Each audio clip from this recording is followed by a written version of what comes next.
نحمده ونصلي على رسوله الكريم اما بعد فاعوذ بالله من الشيطان الرجيم بسم الله الرحمن الرحيم رب اشرح لي صدري ويسر لي امري واحلل عقدة من لساني يفقهوا قولي۔ اللہ سبحانہ وتعالیٰ نے ہمیں بنایا اور ہم اس دنیا میں رہ رہے ہیں، اور یہ زندگی ہمارے لیے ایک امتحان ہے۔ امتحان کس چیز کا ہے کہ ہم میں سے کون اچھے کام کرتا ہے۔ اچھے کاموں میں کیا کیا شامل ہے؟ اچھے کاموں میں ایک تو یہ دیکھنا کہ ہمارا اپنے پیدا کرنے والے، اپنے کریٹر کے ساتھ کیسا تعلق ہے۔ دوسرے لفظوں میں ہماری عبادات کیسی، ہماری نماز، روزہ، صدقہ خیرات، ان تمام چیزوں کی ہم کتنی پابندی کرتے ہیں۔ دوسرے ہمارا امتحان اس چیز میں ہے کہ ہمارے اللہ کے بندوں، اللہ کی مخلوق اور دوسرے انسانوں کے ساتھ تعلقات کیسے، ہمارا اخلاق کیسا ہے، ہمارا معاملہ کیسا ہے، ہم انسانوں کے ساتھ کس طرح پیش آتے ہیں۔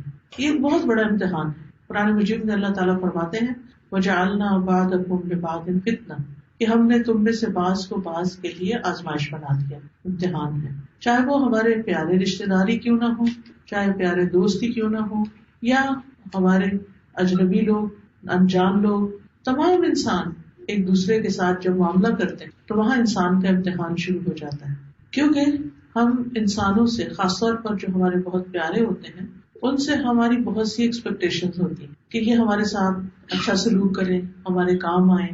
پھر جب وہ انسان ہونے کے ناطے کمزور ہونے کی وجہ سے نہیں کر پاتے تو پھر ہم ناراض ہونے لگتے ہیں، ہمارا دل ٹوٹ جاتا ہے، اور ہم بعض اوقات انتقامی رویے پر اتر آتے ہیں۔ بعض اوقات جواباً ہم بھی پھر یہ سوچتے ہیں کہ اچھا اس نے میرے ساتھ ایسا کیا ہے تو میں بھی اس کے ساتھ ایسا ہی کروں گا۔ نتیجہ کیا ہوتا ہے کہ ایک نہ ختم ہونے والی کشمکش اور نہ ختم ہونے والی تکلیف شروع ہو جاتی، جو دونوں فریقوں کو ایک دوسرے سے ہوتی رہتی۔ ایسے میں انسان پھر کیا کرے؟ انسان اللہ سبحانہ وتعالیٰ کی دی ہوئی تعلیمات کے مطابق اپنے طریقے کو درست کر لے۔ اور ہم میں سے ہر شخص اپنا ذمہ دار ہے، دوسرے کا نہیں ہے۔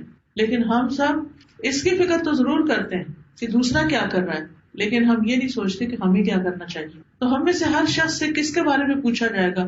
اس کے اپنے بارے میں پوچھا جائے گا کہ دوسروں کے بارے میں پوچھا جائے گا؟ اپنے بارے میں پوچھا جائے گا کہ ہم کیا کرتے ہیں، ہم نے کسی موقع پر کیا کیا، ہمارا اخلاق کیسا تھا، ہمارا طریقہ کیسا تھا۔ اسی طرح جب ہم مل جل کے بیٹھتے ہیں، آپس میں ہماری سوشل گیدرنگز ہوتی ہیں، اور اب گیدرنگ نہ بھی ہو تو سوشل میڈیا پر ہم ایک دوسرے کے ساتھ کس طرح کے رویے اختیار کرتے ہیں۔ تاہی سورۃ الحجرات کی روشنی میں کچھ باتیں ہم دیکھتے ہیں کہ اللہ سبحانہ وتعالیٰ ہمیں کن چیزوں کا حکم دیتے ہیں اور کن چیزوں سے منع کرتے ہیں۔ سب سے پہلے اللہ سبحانہ وتعالیٰ فرماتے ہیں یا ایھا الذین آمنوا، اے لوگوں جو ایمان لائے ہو۔ ایمان والوں کو خطاب ہے۔ ہم سب اپنے آپ کو کیا کہتے ہیں کہ ہم مومن ہیں۔ آمنت باللہ، آتا ہے آمنت باللہ وملائکتہ وکتبہ ورسلہ والیوم الآخر والقدر خیرہ وشرہ والبعث بعد الموت من اللہ۔ تو آپ دیکھیے کہ ہم سب ان چیزوں پر ایمان رکھتے ہیں، اللہ کو مانتے ہیں، رسولوں کو مانتے ہیں، کتابوں کو مانتے ہیں۔ ہم ایمان والے ہیں، ہمیں اس پر فخر ہے، ہم اس پر خوش ہوتے ہیں کہ ہمارا ایمان ہے۔ تو یہ ایمان والا ہونا، اس نام کی لاج رکھنا بڑا ضروری ہے، اپنے ایمان کا لحاظ کرنا بڑا ضروری ہے۔ تو اللہ سبحانہ وتعالیٰ ایمان والوں کو حکم دے رہے ہیں کس بات کا؟ لا یسخر قوم من قوم، کوئی قوم کسی قوم کا مذاق نہ اڑائے، لوگ لوگوں کا مذاق نہ اڑائے۔ انسان کس کا مذاق اڑاتا ہے؟ کوئی اپنے باپ کا مذاق اڑاتا ہے، کوئی اپنے ٹیچر کا مذاق اڑاتا ہے۔ انسان اس کا مذاق اڑاتا ہے جس کو وہ حقیر سمجھتا ہے، اپنے سے کمتر سمجھتا ہے، بے وقوف سمجھتا ہے۔ رسول اللہ صلی اللہ علیہ وسلم نے فرمایا ہر مسلمان دوسرے مسلمان کا بھائی ہے، نہ اس پر ظلم کرتا ہے، نہ ہی اسے رسوا کرتا ہے، اور نہ اسے حقیر سمجھتا ہے۔ تو مسلمان آپس میں کیا ہے؟ ایک دوسرے کے لیے بھائیوں کی طرح، ٹھیک ہے؟ جس طرح ایک گھر میں جو بچے ہوتے ہیں وہ آپس میں بہن بھائی ہوتے ہیں، تو اسی طرح ایک بڑی کمیونٹی ہے ہماری بہن بھائیوں کی، اور وہ ہے آدم اور حوا کی اولاد۔ جتنے بھی لوگ ہیں دنیا میں، چاہے وہ مسلم ہیں، نان مسلم ہیں، گورے ہیں، کالے ہیں، عربی ہیں، اجمی ہیں، وہ سب کس کے بچے ہیں؟ آدم اور حوا کے۔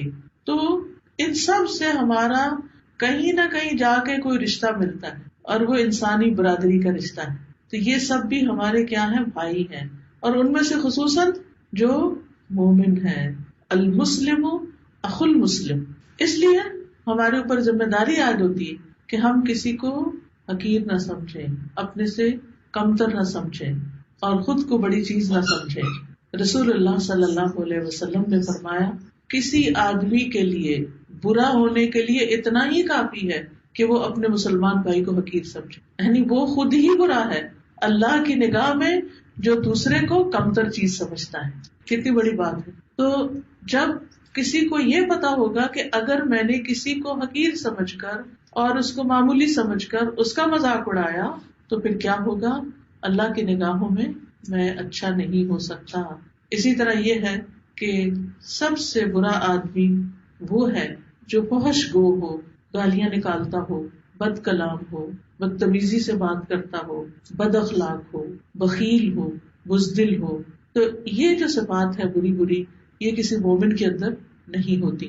تو کیا حکم دیا گیا کہ لا یسخر قوم من قوم، اور کیوں نہ مذاق اڑائیں، عسیٰ ان یکونوا خیرا منہم، ہو سکتا ہے کہ جن کا تم مذاق اڑا رہے ہو وہ تم سے زیادہ اچھے ہوں. دلوں کے حال تو اللہ کو پتا ہے نا، اندر کی باتیں تو صرف اللہ کو پتا ہے. ہم تو صرف اوپر سے چھوٹی موٹی چیز دیکھ کے تو دوسرے کے بارے میں ایک اوپینین قائم کر لیتے ہیں، جبکہ اصل چیز تو اللہ کے علم میں ہے کون بڑا ہے اور کون نہیں. پھر خاص طور پہ فرمایا ولا نساء من نساء، عورتیں عورتوں کا مذاق نہ اڑائیں، کیونکہ بعض اوقات مردوں کی نسبت عورتیں چونکہ ان کے پاس مواقع زیادہ ہوتے ہیں سوشلائزنگ کے، جب دل چاہے آپ دیکھیں کہ صبح کے وقت مرد حضرات تو اپنی جابس پہ کام پہ چلے جاتے ہیں، عورتوں کے پاس کافی اچھا وقت ہوتا ہے، یا تو کہیں چلے گئے جا کے کہیں کوئی پارٹی کی، کوئی کافی پارٹی، کوئی برنچ، کسی نہ کسی جگہ اکٹھے ہو گئے، پھر وہاں پر یہ سلسلے شروع ہو جاتے ہیں. یا پھر یہ کہ گھر پہ بھی بیٹھے ہوئے ہیں، فون اٹھایا اور ادھر کے لطیفے ادھر کے ادھر، کبھی مولویوں کا مذاق اڑایا جا رہا ہے، کبھی کسی کا، اور اس کو انجوائے کرتے ہیں لوگ، پھر ہنستے ہیں. تو کسی پر ہنسنا جو ہے، چاہے مرد مردوں پہ ہنسے یا عورتیں عورتوں پہ ہنسے، اس کی اجازت نہیں ہے. عسیٰ ان یکن خیرا منہن، ہو سکتا ہے کہ وہ ان سے بہتر ہوں. دوسری چیز جس سے منع کیا گیا وہ ہے ولا تلمزوا انفسکم، اور اپنے آپ کو عیب نہ لگاؤ. لمز کہتے ہیں کسی کے اندر عیب ڈھونڈنے کو، عیب چسپاں کرنے کو، کسی کو تانا دینے کو، کسی کے اوپر الزام لگانا، کسی پہ پھپتیاں کسنا، چوٹیں کسنا، کہ کسی کو کسی طرح برا بھلا کہنا. فرمایا کہ یہ کام نہ کرو، یعنی لوگوں کے نام رکھنا اور اشاروں سے ان پہ ہنسنا، یا پھر منہ سے بول کے یا دوسروں کو کہہ کے، یعنی کئی دفعہ خود نہیں تو دوسروں کو اکسا کے. تو اگر کوئی شخص کسی مسلمان کو عیب لگاتا ہے یا اس کے عیب اچھالتا ہے تو اس کا نتیجہ کیا ہوگا؟ جب آپ کسی کو تانا دیں گے کسی کی ذات کا، رنگ کا، شکل کا، لباس کا، تو پلٹ کے وہ کیا کرے گا؟ آپ کو تانا دے گا. اور پھر بعض اوقات یہ بھی ہوتا ہے کہ جب ہم کسی کو برا بھلا کہتے ہیں تو اس سے پہلے ہماری زبان گندی ہو رہی ہوتی، ہمارے منہ سے کوئی گندی بات نکلتی ہے تو ہمارے منہ کو گندا کر کے نکلتی. اور یہ یاد رکھیے کہ زبان جو ہے اس کا تعلق دل سے ایسے ہی ہے جیسے ایک دیگ کا اس کے چمچ سے تعلق ہو. دیگ ہوتی ہے نا، بڑی سی دیگ جس میں چاول وغیرہ پکتے ہیں، یہ گھر میں ہی کھانا جیسے پک رہا ہوتا ہے، تو چمچ اگر لگا کے نکالے تو اس میں کیا لگ کے آئے گا؟ جو اس سے اندر پک رہا ہوگا. تو اسی طرح جو ہمارے دل میں پک رہا ہوتا ہے، کسی کے خلاف غصہ، غضب، کوئی بھی چیز، تو وہ کیا ہوتی ہے؟ وہ منہ کے راستے باہر نکلتی. ہماری زبان وہی اگلتی ہے جو ہمارے دلوں میں ہوتا ہے. اگر کسی کی محبت ہے ہمارے دل میں تو کیا ہوتا ہے؟ جہاں بیٹھیں گے اس کی اچھی اچھی باتیں شروع کر دیں اور باتیں کر کر کے تھکیں گے ہی نہیں. اور اگر کسی سے نفرت ہے یا حسد ہے یا کوئی کمپٹیشن ہے یا کوئی اور اس طرح کی چیز ہے تو پھر ہماری زبان سے بھی اسی طرح کی باتیں نکلے گی. تو ہماری زبان جو ہے ہمارے دل کی آئینہ دار ہے. تو یہاں پر کیا کہا گیا؟ لا تلمزوا انفسکم، اپنے آپ کو تم الزام نہ دو، اپنے آپ کو تم عیب نہ لگاؤ، اپنے آپ کو تانے نہ دو. اور اسی طرح چونکہ مسلمان کا بھائی ہے تو جو مسلمان کے اوپر الزام تراشی کرے گا وہ اسلام کو بدنام کرے گا، اور ہم خود بھی وہی ہیں تو دنیا کے سامنے کیا بن جائیں گے؟ ایک تماشا بن جائیں گے. تو اس لیے اور انفسکم میں اپنے بہن بھائی، اپنے لوگ، جسے کہتے ہیں نا اپنے لوگوں کو، یعنی جن کے ساتھ تمہارا تعلق ہے، واسطہ ہے، میل جول ہے، اپنے لوگوں کے اوپر تان نہ کرو یا ان کے ساتھ برا سلوک نہ کرو. قرآن مجید میں آتا ہے، اور نہ ہرگز نہ بات مانیے اس ذلیل کی